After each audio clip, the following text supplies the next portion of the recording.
We want to get two climbers down a rappel or abseil at the same time. Here are some ways to increase safety.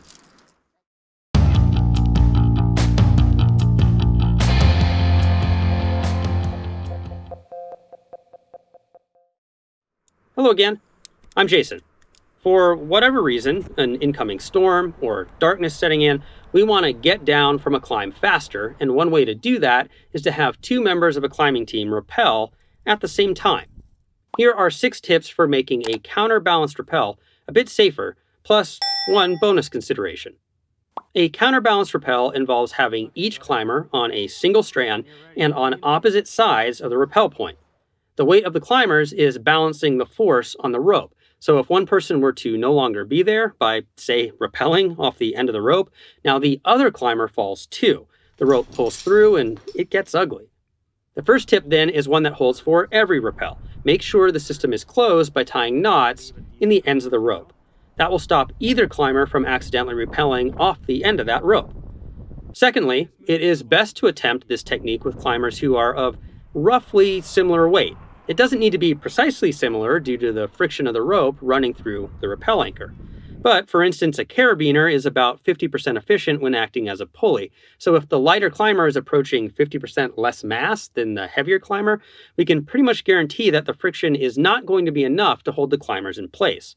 Different rappel points will have different amounts of friction though, so how close to that ratio are you willing to get? A third tip is to have the pair be in constant communication.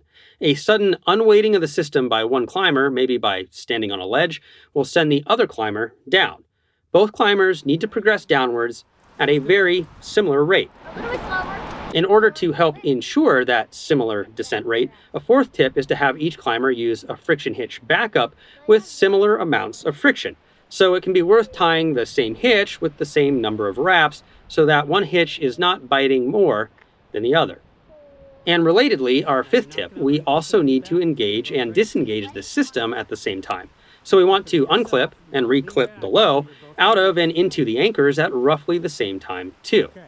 Our sixth tip is a way to ensure that any mistiming in weighting the system and differences in relative speeds can only be short-lived.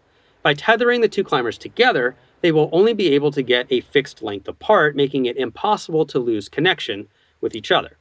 And so there are 6 considerations that can make a counterbalanced simul-rappel a bit safer. However, here is the promised bonus concept. What if we have more than 2 people? If we have more than 2 people, we can still send people down 2 at a time without doing a counterbalanced rappel at all. Which will fix this rope in place, so the boys will each do a single strand rappel down on yellow, and then I'll follow them. All we need to do is fix the line above. We can do that with a knot that the final person can undo, or maybe more efficiently, we can have the last person down set their rappel device onto the rope. Of course, if we have an even number of climbers, you may still want to do a counterbalanced rappel on the last rappel, but it may be worth fixing the line for every rappel tandem until the last group, thus reducing the risk for everyone except that last group. Do you use counterbalanced rappels? Under what circumstances? Let us know in the comments. Thanks for watching this video. Please like, subscribe, and share if you want to support us. For more information, you can go to our website at www.shortguysbetaworks.com. You can watch a video we did on different rappel extensions for different circumstances, or you can check out our entire climbing safety series. We'll see you next week and keep on getting more out of that big outside.